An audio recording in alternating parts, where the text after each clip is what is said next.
Well, keep in mind that we're being recorded, but also keep in mind that, don't be intimidated by the length of this paper if you've never written one of this nature. You can only do it a page at a time.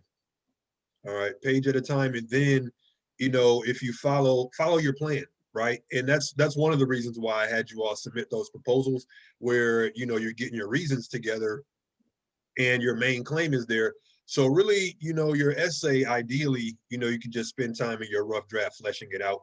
Also, keep in mind that what you're working on is a rough draft. You will get feedback from me when you submit it. But yeah, so don't put unnecessary pressure on yourself.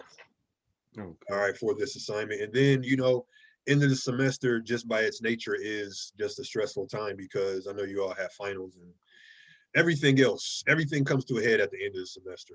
I get that. Yes. All right. But, just remember you can only do one thing at a time. Mm-hmm. And then, take care of yourselves too. Okay. Get some quiet time in the morning. All right. So here we go, folks. Let me start screen sharing. All right. And some of what I'm going to go over is a review.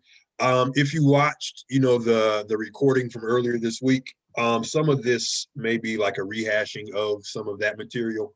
So just bear with me and sit tight. And then you can jump in if you have questions at any time. All right. Let me close out of my email. Mr. Norwood, Yes. I'm sorry this might be a question that I should know, but what's a like a comma splice when you mentioned it in my Oh yeah. I'm glad you asked.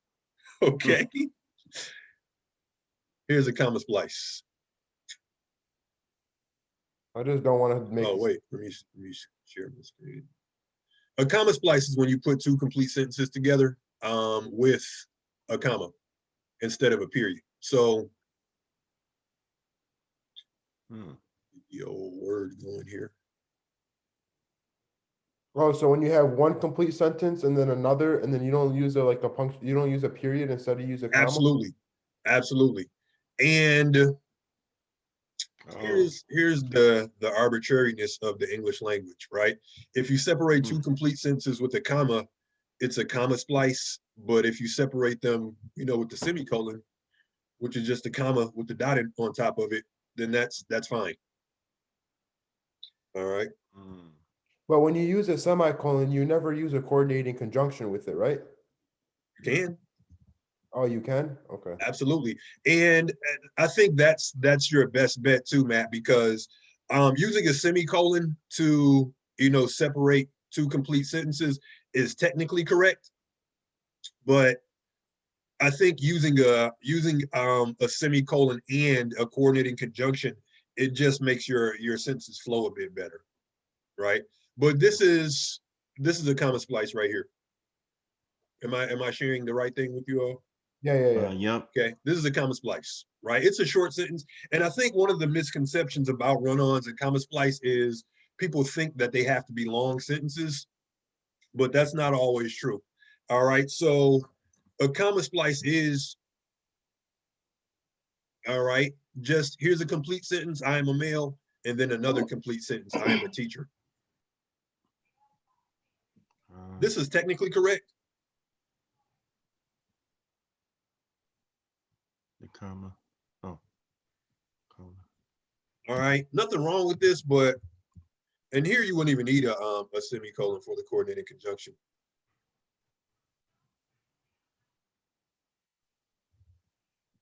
All right. So, and then there's a few more fixes. You can just swap this period out for, or swap your comma out for a period. All right. But in your essays, when you get something back from me, if you see this, it's a run-on or a comma splice. Mm. All right. So yeah, just work on catching those, work on fixing those. And Mm. all right. Grammarly should start paying me as much as I talk about it. All right. But it does. Okay. Let me fix my issues. All right. Let's see if it catches this one.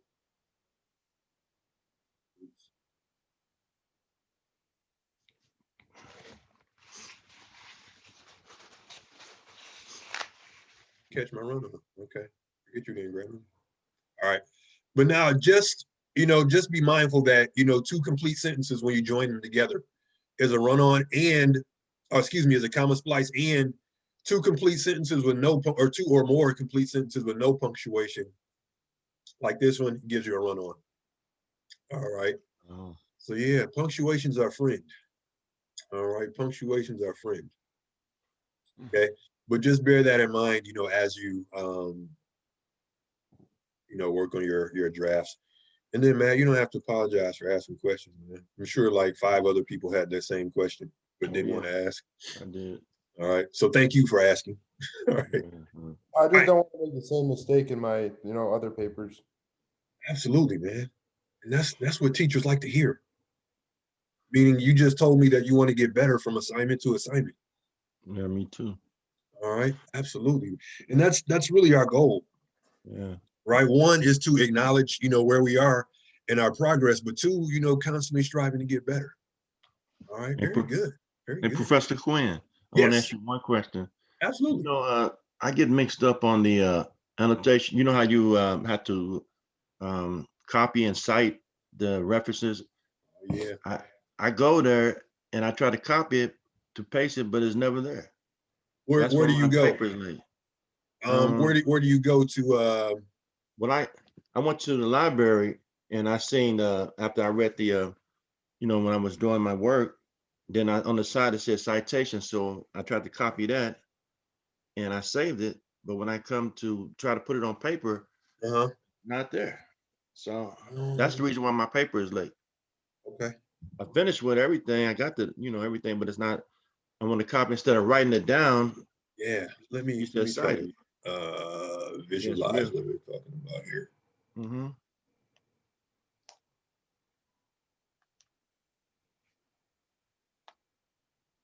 I'm just gonna pick one of these random things.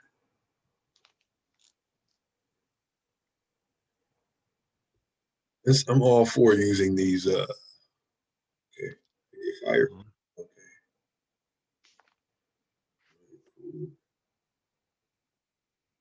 Oh wait, no, this is your topic right here. Wait, where'd it go? Mm-hmm. Right there. All right, now when you say what are you like cite this or something? You have that option? Yeah. You know how you had the sample pages of Oh, here it the is. of the annotated bibliology. You know what? You're gonna have to That's paste it as soon as you like when you paste it, or excuse me, when you copy it, just paste it immediately.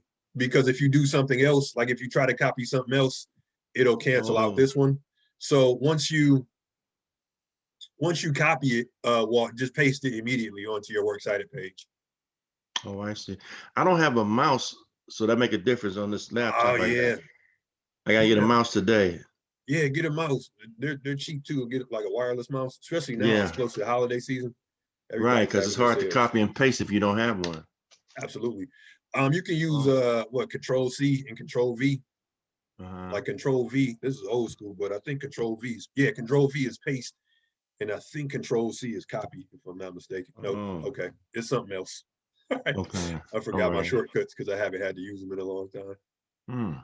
All right, but yeah, when you copy it, just paste it immediately onto your works cited page, and that's something I advise to everyone. Just kind of keep a running works cited page where, like, as soon as you paste something, or as soon as you use a source,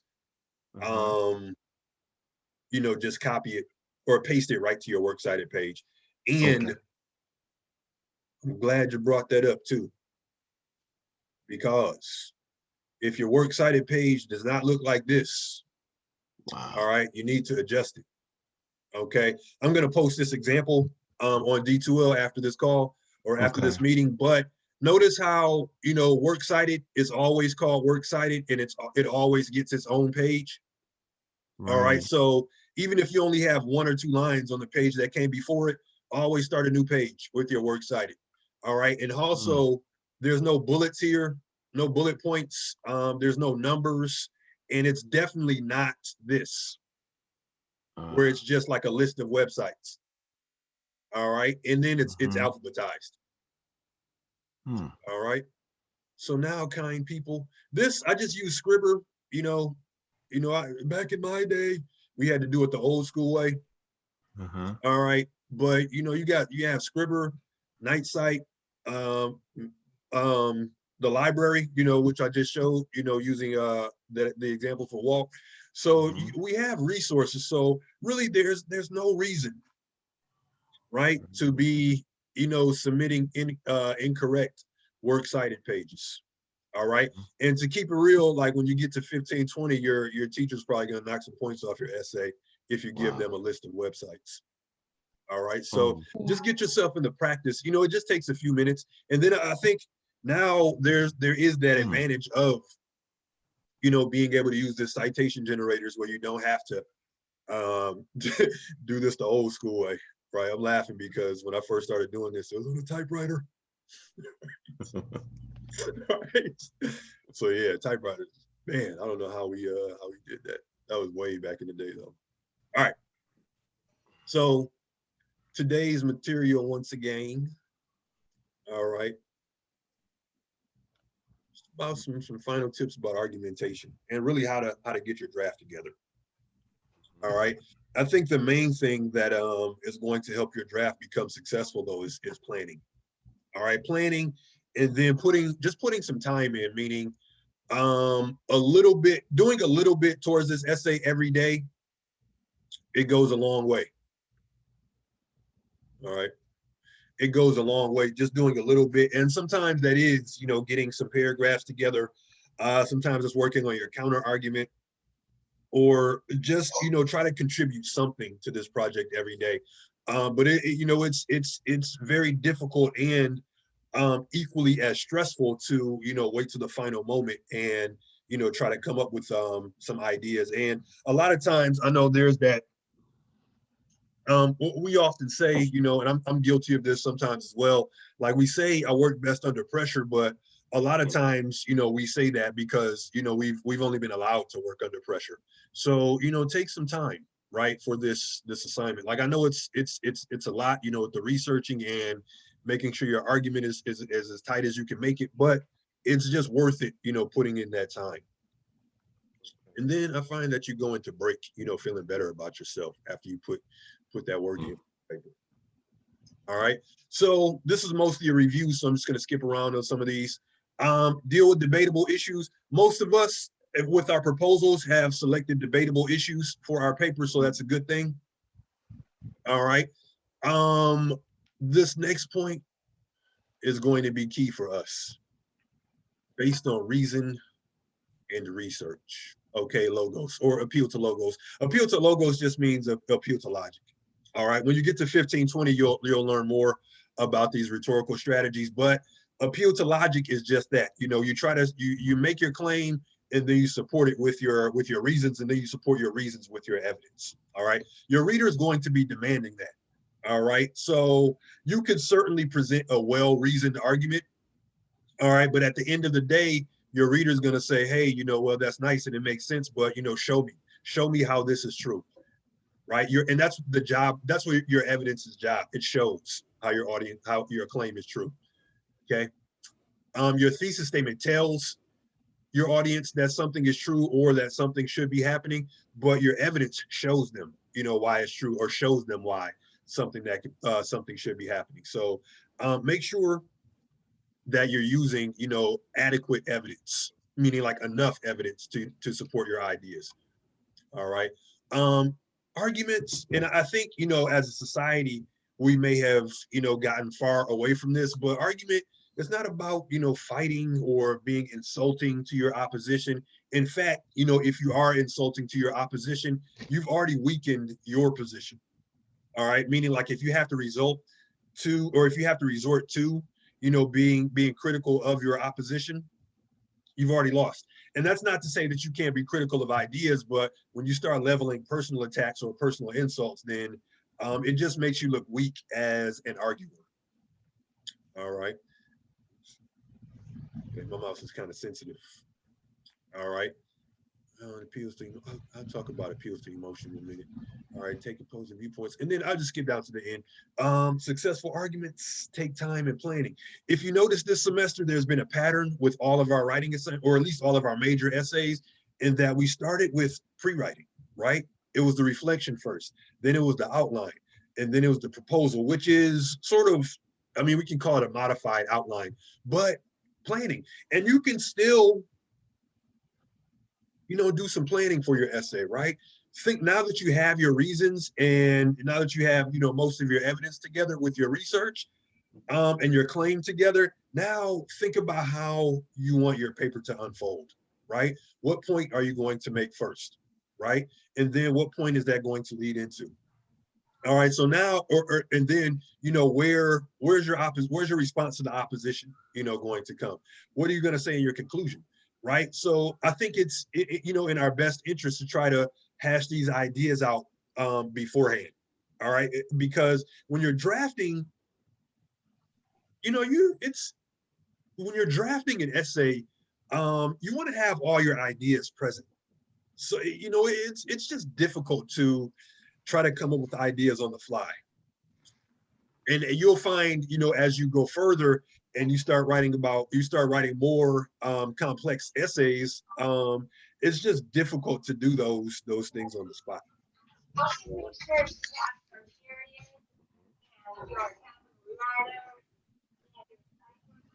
Talking to me, Shamika, or are you just talking in the background? I'm sorry. I'm sorry. Okay, all right. Now, here's the formula for your argument, right? You need a claim.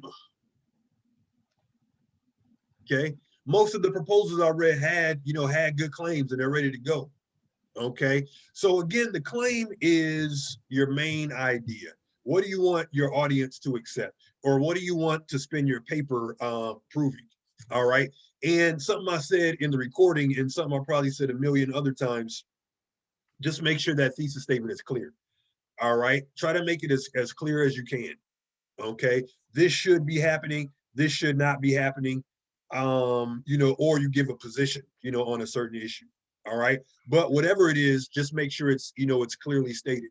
All right. That really, can set the tone for your essay, because if your thesis statement is clearly stated, your reader knows what to expect. Also, you as a writer, the idea you have to stick to in your essay. So again, make sure your thesis statement clear. And a good strategy is to try to word your thesis statement in multiple ways, right? Because that way you have options. Or if you aren't going to do that, at least try to revise your thesis statement and make it as clear, and then maybe as concise as you can. You especially in a paper of this length, but you don't want your thesis statement to be a mouthful. All right. Mr. Norwood, Yes. in our proposal, if you haven't said anything about our thesis, is that correct? Mm-hmm. So so I can use that thesis. Just go with it. Absolutely. Okay. And also, I have one more thing. Yeah. So one of my reasons to support my claim, if I already mentioned it, but I use like a question when I'm speaking, like when I was typing, like I kind of used a question and then I like kind of answered that question. I was about to say, like, are you answering the question? Yeah, I answered the question. Like Yes, that's fine. Like for example, one of my reasons was we need the police to make our community and families safe. Absolutely. So I said if we defund the police, who's gonna protect our families and communities? And then I answered that question. Yeah, no, that's cool. I think, posing questions like that in an essay, questions that you answer, or maybe they're rhetorical questions, but those are good strategies for, keeping your reader engaged. Because when you ask a question, now you're giving them something to think about. Okay, so no, that's fine, Matt. And then also, because like every time I like say something, I want to use evidence to support it. Like I try to find something on the internet to like support my claim, Uh-huh. like a site, like a quotation. Uh-huh. But like I'm afraid if I use one for each reason, I'm afraid if in will like detect that as like a lot of plagiarism. Yeah. Now you don't have to have a quote, for every reason, Matt. Okay. Sometimes you can just explain things rationally. but you do want to have, you know, a good amount of research in your essay to back your claims. And, you know, I look at your turn it in percentage, you know, when you submit your draft. And if you're over 20%, you could either remove some of the quoted material, or you could add some more of your own original wording to balance it out. And that's for everyone. Try not to let your turn it in percentage exceed 20%. And I will configure the assignment folder so it doesn't read your works cited page as part of your you know, as part of that percentage. But 10 to 15% is really the ideal, but try not to go beyond 20%. Okay. All right. Also, another strategy for that is, and this is, and I can't remember if it was this class or another class, but draft. Sometimes the student will use quotes that are too long. All right, and you can use the ellipsis, which is just the three dots, three dots to shorten the quote. As long as you aren't taking anything out of the quote, you know, that will alter the meaning of that quote. You know, you can use the ellipsis to shorten whatever quote you're going to use. All right, but try to avoid excessively long quotes. All right, and then finally, a final point on this: if you go back and reread your paragraph, a specific paragraph, and the majority of that paragraph is taken up by a quote, you may just want to alter that a little bit. Either use some of your own words or shorten the quote. Okay. So yeah, that was a good question. Okay. Now. So what we're doing is building on the draft to make it our final, so we can go in the correct. So whatever the idea you proposed, you know, in your proposal, whatever argument, that's what you're working on for your rough draft. Okay. All right. And then, you know, the process from there will be the same as the other essays. You submit a draft to me, and then I give it back to you with my feedback. How many pages for this one? 4. How many pages did I say this one was? 5. I think 5. 5. Yep. Okay, 5. 5 to 7. No presentation. Wow. I am making my comp 2 do a presentation though. That should be interesting. The proposal for the introduction to a problem. Where does that go in our you can use some of those ideas as your introduction, Matt. Oh, so you don't have to use that whole thing into like into the paragraph? No. Okay. You could use, and I've the ones I read where I suggested, you know, you could use this for your intro, but then some, especially if there was a lot of content, you can use some of those ideas in your introduction, but then you could also spread them out throughout your paper. Yeah, that's what I did. I just took out some things and then put it in my introduction. That's fine. That's fine. Okay. That's cool. Okay. But again, here's the formula, right? And when you're putting your own essay together, you can check it, right, to see if you have all these elements. Do you have a claim, right? Or your thesis statement is your main claim. All right. Do you have reasons? Good reasons. Okay. And then do you have evidence, you know, to support your argument? And then finally, if we were to add another component, what's your response to the opposition? What do you say to people who argue against you? All right, what's your response going to be? Imagine, like I was saying before, imagine that, you know, after you're delivering this paper, imagine there's a question and answer session, right? And the first question is, or the first statement is somebody who's, you know, in disagreement with you. What's your response going to be? And I think as you all write your papers, and really during the researching process, you can look at articles that, you know, oppose whatever position you're arguing, and, you know, try to address that within your paper. Meaning you can anticipate, you know, what opposition your reader is going to have, and then you can offer a response in your essay. Okay. So the formula for our argument: claim, reasons, evidence. Okay. Counter argument fits in there as well. All right. All right. Here, I'm not going to go over all these points, but just be mindful of your audience, and really the main thing, or a couple things. One, you want to be using language they understand. If you're writing about a topic that has like some really specific jargon, if you will, like if you're writing about a medical issue, or even some of my military students will sometimes use military terminology, but keep in mind that civilians, aren't always going to understand. So make sure you're using words that your audience will understand. And if there is a term that you have to use that's specific to a particular field or a particular industry or a particular community, make sure you define that for your audience, because your audience can't fully participate in your discussion if there's certain terminology or even certain concepts that they don't understand. So Matt, for your essay, and I think I may have written this on your proposal, just make sure you, like, early in your paper, like, clarify what's meant by defunding police, because Yeah, there's I mentioned that in the second paragraph after my. okay, cool, that's fine, because I think your reader's going to need to understand that before they can get fully engaged in your discussion. I mentioned that. Thank you for that. All right, cool, very good. All right, so understand your audience, and then this last point, all right, try presenting yourself as concerned. This is one of the reasons I had you choose your own topic. I want you to write about something you care about, and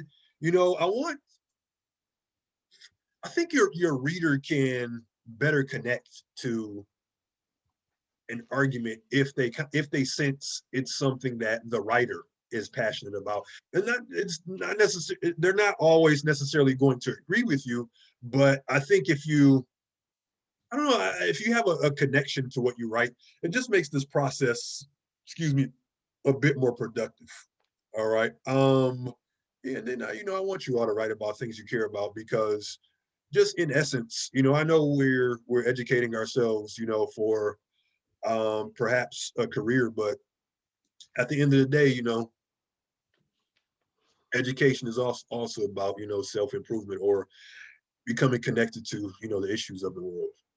All right. If you look at it from a holistic perspective. All right. Concerned, well-informed, do your research. Okay. Not just, don't just research the ideas that are in agreement with you. Okay. Research the full scope of your argument. And that's why in the very early stages of this process, I directed you to, even though this isn't a pro-con essay, I directed you to like procon.org or opposing viewpoints and context, because these databases will give you just a well-rounded view of your argument. Like it kind of lays out just the different sides of a particular argument. So if you need to know, who's in opposition to you, check out one of those sites, procon.org, opposing viewpoints and context. There's one that it's slipping my mind right now. Okay. It's Thursday. I would have remembered it on Tuesday. All right. So now You got to have a cited word, a cited page if you use all your words. Absolutely. Oh, no. Well, here's the thing. You do need to have a works cited page, Walt, because you're going to need research for this essay. So you have to bring in some outside resources. Okay. And that's a perfect transition into this next slide. Okay, Mr. Spock. All right. Yeah. If you remember old school Star Trek, or even the newer Star Trek, Mr. Spock is all about, logic for the most part. Okay. He does have a human side. All right. But that's what your reader, or really that's what's going to have the greatest impact on your audience. Evidence. Okay. And again, if you want to use the Latin term, the rhetorical strategy, it just, appeal to logos. All right. And logos, sounds like logic, right? So your reasons and your evidence, especially, is what's going to make a successful appeal to logic. All right, for your audience. Okay. Again, you could believe your claim, very passionately. All right. You could believe it with every fiber of your being. But, if you can't show your reader, with evidence, then, it's going to be lost on them. All right. So again, it's fine to start from that place of, being passionate about your ideas, but at the same time, that passion, must be balanced with evidence. Okay. Again, just back to being in a court of law, right? Guilty or not guilty. The jury is like, cool, but now show me how that's true. Make your case. All right. So reasons or explanations for why you believe your claim. That's a logical appeal. All right. And then evidence consists of facts, statistic, examples, quotations, personal experiences, observations. I'm going to come back to this in a second. Testimony of authorities and research gathered from credible sources. And if you click this just takes you right to our library. All right. And I'm coming to personal experience and observations are fine for this essay, just not your own experiences. All right. Meaning if you could find some personal testimony, that can go a long way. And I will show you how that can work when used sparingly. When used sparingly. Okay. Now, this next slide. Okay. 1520, you'll get a more thorough rundown on this. But a logical fallacy is just it's a statement that uses faulty logic. But sometimes they sound like they make sense, but they don't hold up to critical reasoning. All right. So an example, she's a woman. Well, this one, hopefully it doesn't make sense to you. She's a woman. She can't be a good mechanic. All right. That's an example of a begging the question fallacy, right? It just makes, an assumption, right? And the question that's being or the assumption that's being made is, only men can be good mechanics. All right. Either or fallacy, right? America, love it or leave it. Okay. When there's so much middle ground. All right. And most of the dilemmas that we face in life, it's very difficult to boil them down to either or. Most things that we experience, or most dilemmas that we have to confront in life, are complex. Okay. And there's usually some kind of gray area. All right. Or there's something outside of this either or paradigm that we sometimes set up. Sweeping generalization. Okay. If one person does it, it's everybody does it. Stereotypes are sweeping generalizations. Okay. Oh, you must be or you're tall. You must be able to play basketball, right? Yeah. Not always true. All right. Oh, and this last one, I'm not going over all of them, but these are like the most common ones. Ad hominem attack. Okay, that's what we have here with the lobster and the shrimp. Right? Mm-hmm. All right. Ad hominem attack, again, it's Latin. It just means attacking the man. Or, if we make it gender neutral, it means attacking the person. All right. And really you're attacking a person instead of an argument. It's fine, like I said before, to be critical of ideas, but when you start leveling personal attacks, then you've already weakened your position.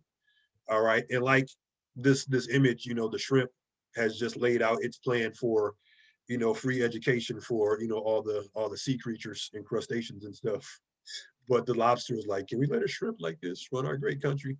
So the lobster didn't address the shrimp's ideas. He just attacked the shrimp. Okay. Or little shrimp. All right. But if you click this link, okay, nothing happens. No, if you click this link, all right, it takes you to a more, it gives you a more in-depth explanation of logical fallacy. I would say just try to avoid, logical fallacies when you write. All right. Or try to avoid, errors in reasoning. Okay. And you'll be fine. All right. Here's my stuff.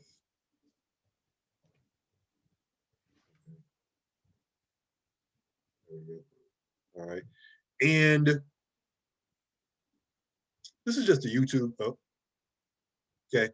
A YouTube video about rhetorical strategy, and it's appealed to pathos, however you want to pronounce it, ethos or logos. These are just Latin terms, and we've all been put when we write stuff. We put these strategies into practice, even though it's not what we may be calling them.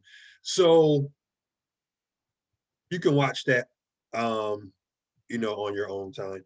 All right, but I'll explain, you know, what each appeal is. Okay, here's a an attractive picture.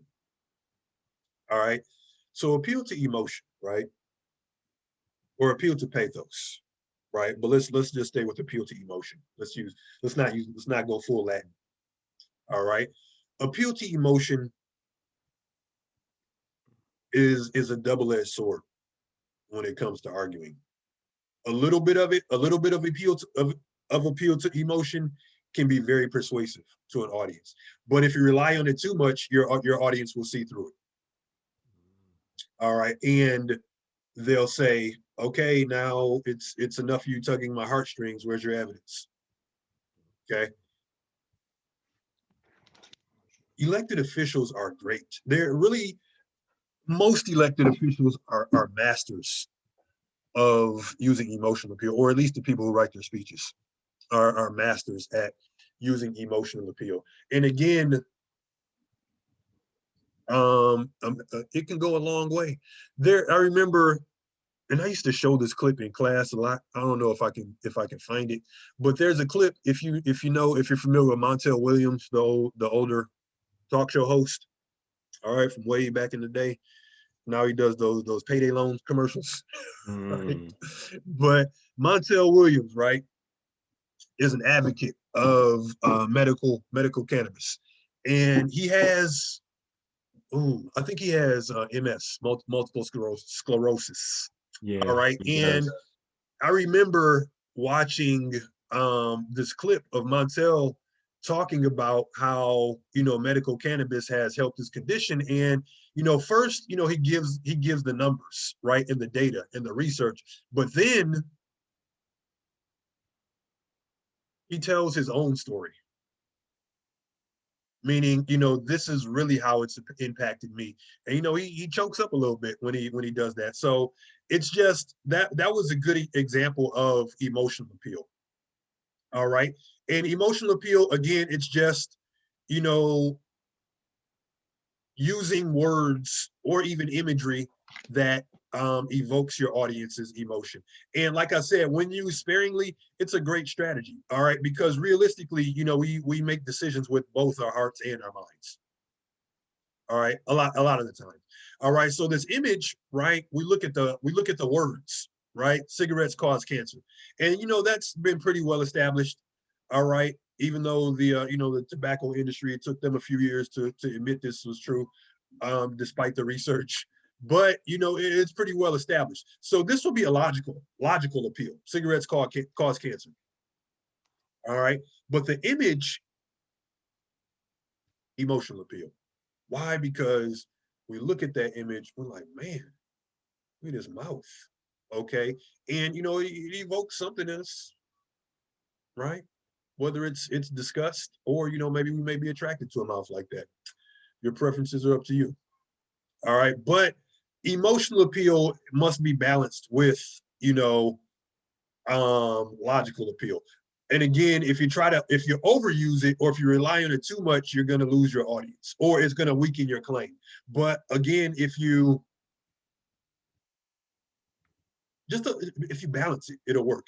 I think I may have shared this with you all before, but I had a student who, you know, he was a veteran who experienced some pretty severe PTSD, and you know, he had lost, you know, a few friends to suicide, really as a result of, you know, the PTSD medications they were getting from the VA. So he wrote this paper about, you know, alternative treatments for PTSD.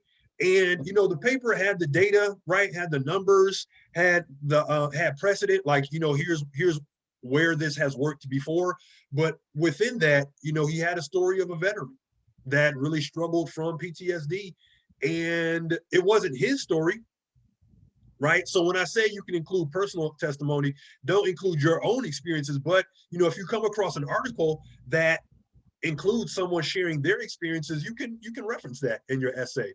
But the student, you know, what sharing that very brief, and it was only like, it wasn't even a full paragraph. It was just a couple lines where he captured this person's story, but it really brought a human element to the essay. All right. If your paper is full of numbers, full of data, all right, it's going to go, it's going to be technically correct, but you don't want it to come off kind of dry, because at the end of the day, you do have to keep your reader engaged. All right. So striking that balance. Okay. Here's the former president. Okay. This is another clip you can watch. And then here's a paragraph. Did somebody jump in there? Yeah, it's Matt. Okay. What's up, man? Well, let me see if I can pull it up again. I lost it. There you go. So like, you know how you said don't add a lot of data? Yeah. So, Well, no. Data is fine, but if you're going to be data heavy, try to incorporate some emotional appeal in there. well, because one of my reasons was how, like, if we defund the police, it will destroy the ability to recruit and hire well-trained police officers. Uh-huh. Then I mentioned like according to a website, numbers on how many police officers there are now, and then compared to if they are defunded. Is that okay? Yeah. No, that's fine. Yeah. Okay. Definitely. Okay. And then you could watch this clip on your own time. It's just a couple minutes, but former President Obama, the current president, and presidents before, really great at, say what you want about the current president, but he's very skilled in, reaching the emotions of his base. All right. He's very effective at, getting people riled up. All right. For better or worse. All right. Oftentimes for worse. Okay. That wasn't me. That was somebody else in the room. All right. But now, okay, here's a body paragraph. And it's similar to the one I went over in, the recording that I posted earlier this week that I had to record twice because the audio was messed up on the first. All right. I had my Bluetooth speaker connected and I forgot about it. So it just recorded my audio through that tiny speaker. All right. But so this paragraph, I'm not going to read the whole thing. I'm just going to point to the highlights. Okay. The numbers. Okay. Chris, get on in here. All right. The numbers are here, right? According to a study conducted by the Project on Student Debt, 67% of graduates are on average $24,000 in debt by the time they graduate. Okay. And now that's an appeal to logic, or an appeal to logos, if you want to get Latin, like old Latin. All right. But now toward the end of this paragraph, in an interview with CNBC, McCarthy, I just mentioned Kyle McCarthy up here. McCarthy notes he is on the brink of eviction and is worried that collectors may target his already financially strapped mother. To sum up his despair at the whole ordeal, Kyle McCarthy simply says, "I can't get out, McCarthy is one of many experiencing the emotional stress brought upon by increasing tuition fees. All right. So this and you don't have to put, all of this in the same paragraph. This is just an example, but this is logical appeal, right? The numbers, the data. But then here's a very quick anecdote, right, about this person, Kyle McCarthy, and one of the benefits, and like I was saying, of including these appeals to emotion, or appeals to pathos, or personal testimony, if you will. It adds that human element. So now your reader could be saying, "Hey, I am Kyle McCarthy," or "I know a Kyle McCarthy." All right. I was laughing a little bit.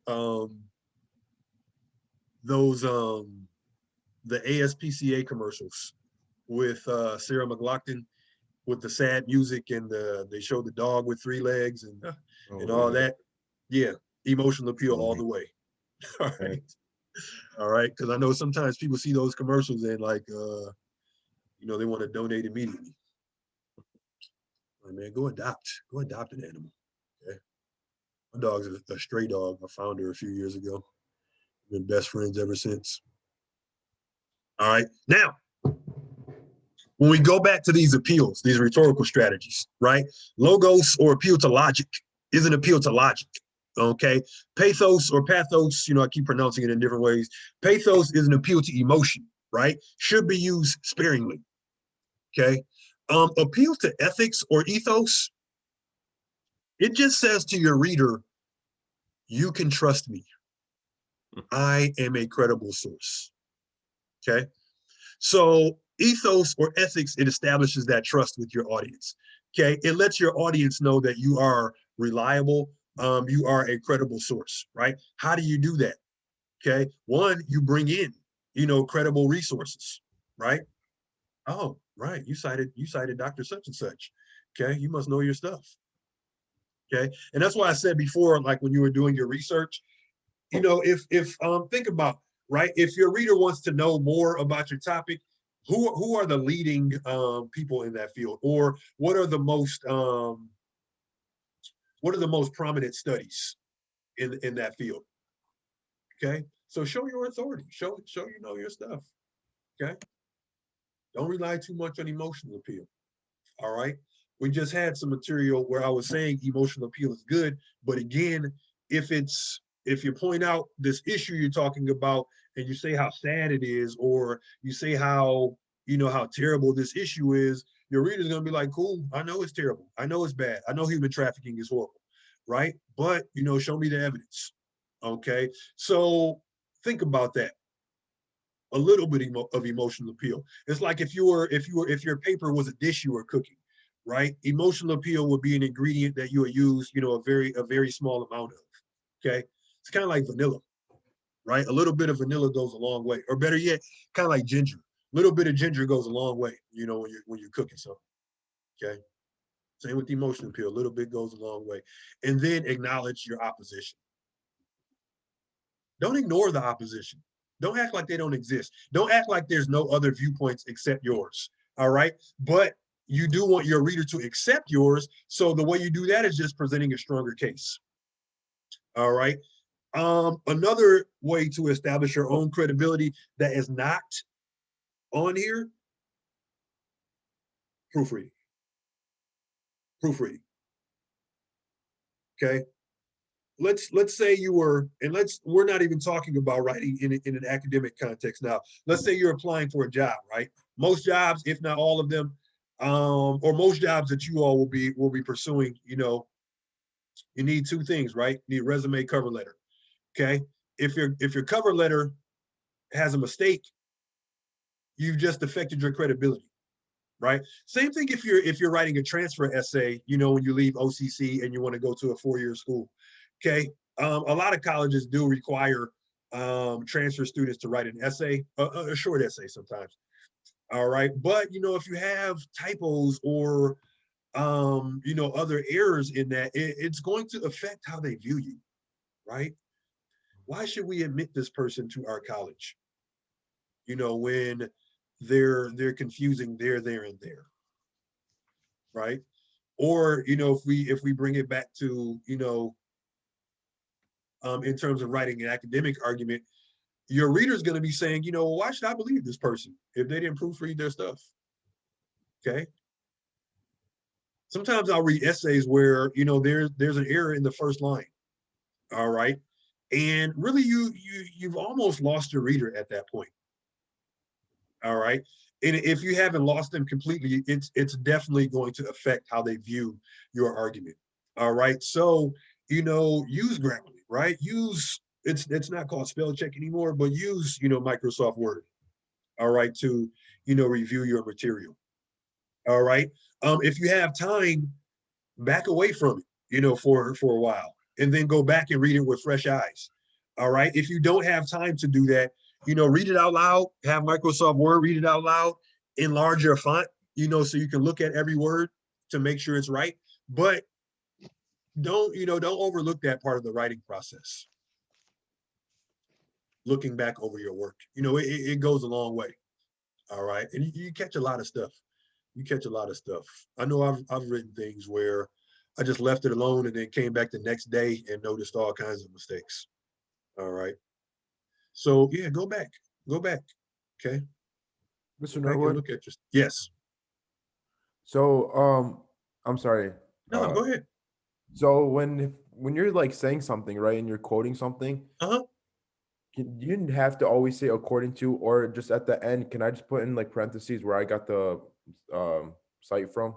No, you do have to have a signal phrase, Matt, because it helps helps you integrate the quote into your writing more smoothly.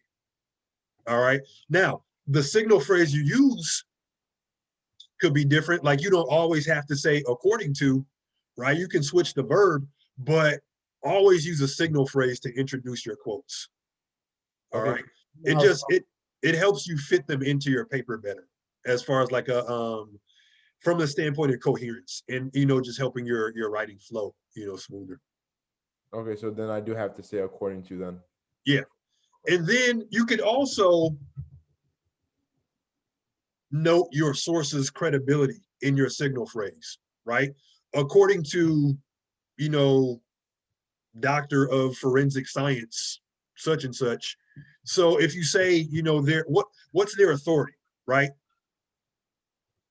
So if you say, according to, I don't know what studies, study like funding police, but you could put that in your, you could draw attention to your source's authority, in your signal phrase. If you get what I'm saying, Matt? Because you know how I told you about I have that question I'm mentioning? Uh-huh. Like, can I just read it to you? Just Yeah. okay. So I'm saying when having these criminals, robbers, rapists, and drug members out in public and doing the stuff they aren't supposed to be doing, who will get these people out of the streets if our police are defunded? So, and then I followed that with a quote I got from a website. Policing in America conducts 10 million arrests a year to ensure the public continues to stay safe and hold these criminals responsible for violating the law. And then in parentheses, I put criminal justice reform, where I got the website. Okay. In Ooh. an article posted on criminal justice reform. Yeah, criminal justice reform policy, and then Eliason, I think it is. That's the author's name. That's the website name. Oh, so in the name of that, or the name of that study, you're going to name it, of course, reports, and then go right into your quote. Okay. Yep. What was the name of that study again, Matt? Let me look at it again. 1 second. Sorry. We'll just say in criminal justice statistics, we know that the name is different, but in criminal justice statistics, or a report entitled Criminal Justice Statistics Notes, and then go right into your quote. But you need some signal phrase just to integrate it into your own writing. Just so it disrupts the flow of your paper when you just drop the quote in there with no signal phrase. Okay, and you said just say in criminal justice statistics and then quote it? Yep. Okay. In criminal justice statistics, it is noted, and then go into your quote. Okay, I appreciate it. Thank you. Yep. Yeah, so signal phrases, they signal to our reader, hey, I'm about to quote something. All right, and then they help you, just fit it in smoothly. Okay. Here we go. And also, Mr. Norwood, when you quote something, does a punctuation go after the quotation marks? Yeah. Okay. Goes like this.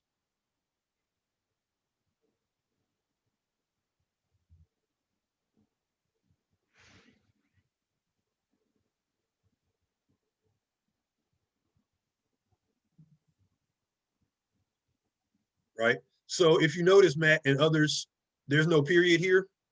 It goes right here at the end of your sentence. All right?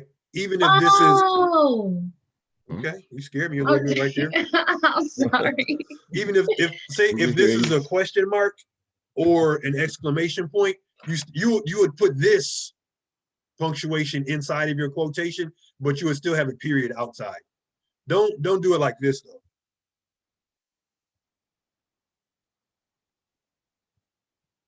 Where you have the period here and then no punctuation here, because technically the citation is the end of the sentence.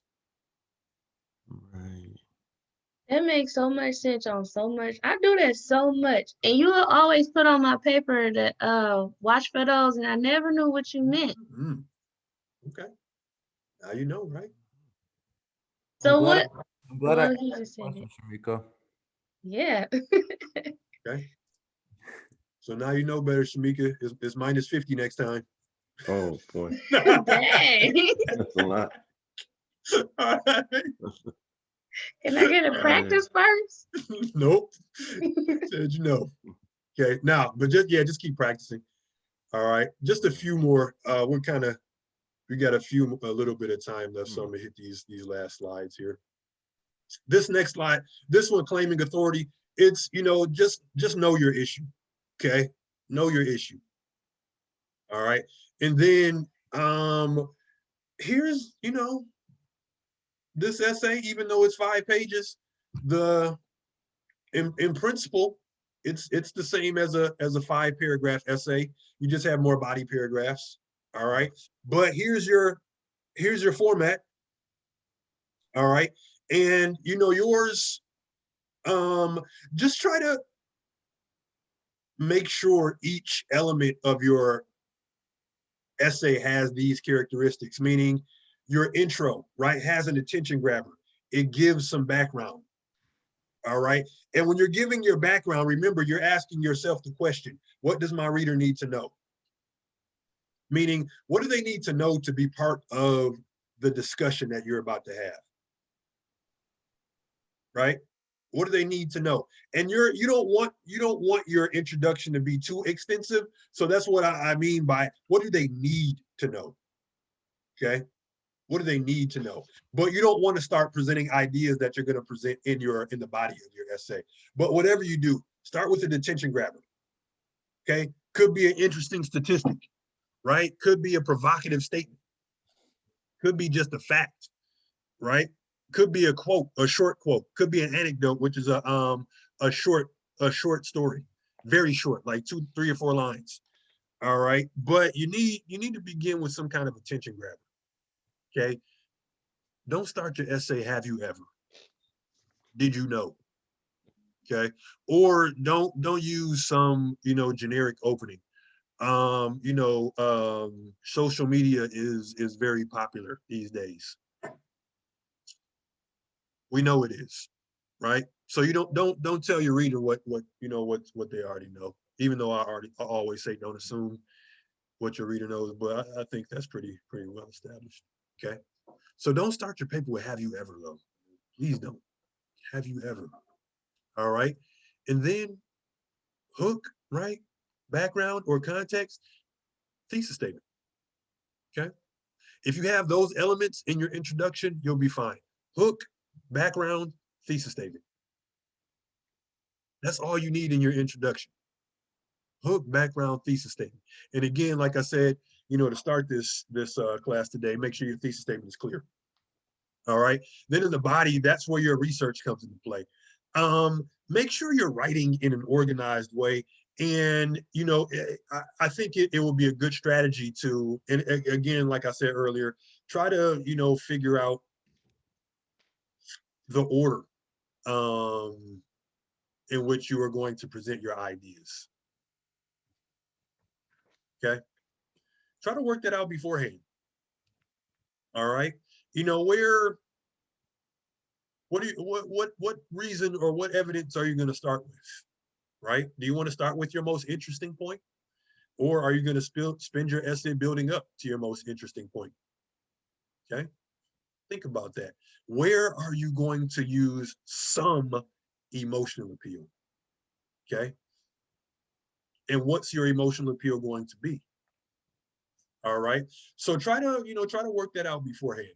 But and then when you boil it down to a practical level or a mechanical level, make sure all of your body paragraphs, topic sentence, and then related supporting details. Topic sentences are going to keep you organized. All right. Topic sentences are going to keep you organized. And then when it's time to wrap it up, just don't present any new material. Okay. Sometimes I'll read conclusions, but they will read like an additional body paragraph.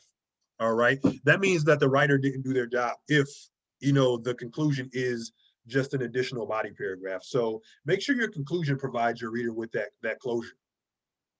Okay. Just get out of there. Okay. Wrap it up. Get out of there. Okay. Reinforce your main idea. Okay. Summarize the points you made in your paper. All right. Don't start your conclusion with in conclusion though. Whatever you're going to say after in conclusion, just start with that. All right. Also, don't have like now that I have presented this evidence, you can see.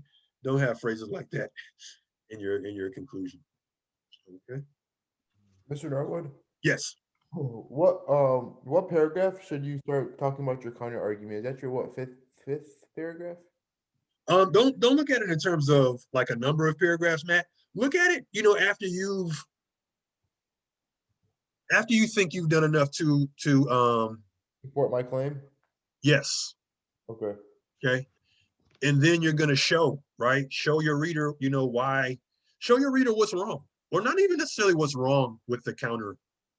Well, yeah, what's wrong? But wrong doesn't have to mean from a moral standpoint. Show maybe there's an idea being proposed that just, wouldn't work, like from a logistic standpoint, right? Maybe it's a good idea, but it's just not plausible. So, or, maybe the opposition is, based on outdated statistics. Maybe it's based on like some debunked evidence. All right. So yeah, I think Matt and others, it is a good strategy to, present your counter argument maybe later in your paper, after you've already established your position and presented your case. Okay. That's a good question. Okay. Think about where you're going to put it and then think about what you're going to say. All right. Your argument can't fall apart the moment somebody disagrees with you.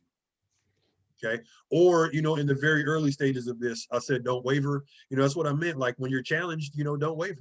Just rely on your evidence. Rely on your evidence. Okay. And then here's an introduction. I'm not going to read the whole thing, but the attention grabber is this statistic, right? Tuition increased, basically 300% in the last 20 years. All right, here's some background, and then here's the main claim. Okay, so again, the three elements you need: attention grabber, background, thesis statement. Okay, this looks kind of long because the font is big, but it's not really. All right. Which one is that? Is that the body, the beginning of the body, or This is your introduction paragraph. oh, okay. Okay. Now, Shamika and others, this body paragraph. Okay. If you notice the letters in the brackets, here's the P. These were different colors before I changed this format. The P is point, the I is information, and then there's an E somewhere buried in here. That's the explanation. Okay, the E should be here. Okay, this is just a pie paragraph, point, information, explanation. All right, again, here's the topic sentence. Okay, and this is the same paragraph from the presentation, the recording from earlier this week. But topic sentence that states the main idea, right? Graduates find themselves saddled with debt that can adversely affect the state of their lives. So that's what this paragraph is going to be about. Okay, I just told the reader what this paragraph is going to be about, and I let myself know, like, hey, I have to stick to this idea and only this idea. Okay, here's some support, and then here's another short quote from Kyle McCarthy. Okay, so point, information, explanation, but just make sure that your body paragraphs start with topic sentences. Topic sentences go a long way in keeping you organized. Okay. Topic sentences go a long way in keeping you organized. Also, they make your paragraphs easier to follow for your reader. Okay. But just know, just like your thesis statement is a contract with your audience, the contract states, here's the idea I'm going to discuss. The same applies to your topic sentence. They're smaller contracts for your body paragraphs. They just say, I'm going to talk about this topic and only this topic in this paragraph. Okay. Mr. Norwood? Yep. One of the things you commented about on my casual analysis is that ever put a quotation at the end of your paragraph. Yes. Always end with your own words. Okay. Yep. Always start and end with your own words. Absolutely. Okay. And then finally, here's the conclusion. All right. Notice this is just short and sweet. Okay. And it just reiterates, the main idea. And then maybe like this essay, it ends pointing to something that's possible if the issue being discussed in the paper is not addressed. However, if the problem of it, this is the last sentence. However, if the problem of inflated tuition isn't addressed in a meaningful way, this could be the impending reality. This is the stuff that's mentioned previously. But maybe you leave your reader with something to think about. Okay. If we don't address climate change now, future generations, are messed up. I was gonna say something else, but you know what it is. So yeah, what do you want to leave your reader with? What final impression do you want to make on your reader? What do you want them to take from your essay? Okay, think about that. So intro, body paragraphs, conclusion. Keep that format in mind. All right. And one idea per paragraph, right? Now, maybe you need several ideas to fully develop, or several paragraphs to fully develop one idea. That's fine. Okay, that's fine. All right. Maybe there's an idea that you're writing or a point in your essay that you really want to show emphasis. That's fine. All right. Just, keep your paragraphs unified. Okay. Meaning like whatever's in your topic sentence, just stick with that. All right. Any final questions, folks? We got about a little bit over 5 minutes left if you all want to use it. All right. I'm going to get these slides posted and get this class converted to a YouTube link, and then I will add some material or add it to D2L so you can review it. And then just final words for you folks. Just like I was saying, try to contribute a little bit to your draft every day. All right, and think about it, but don't overthink it. Okay, sometimes when you overthink, you stop and start too much. All right, don't wait till the last minute either, because sometimes when you wait till the last minute, people hit the panic button and do something that's outside of their character. Well, Mr. Norwood, I got a few questions.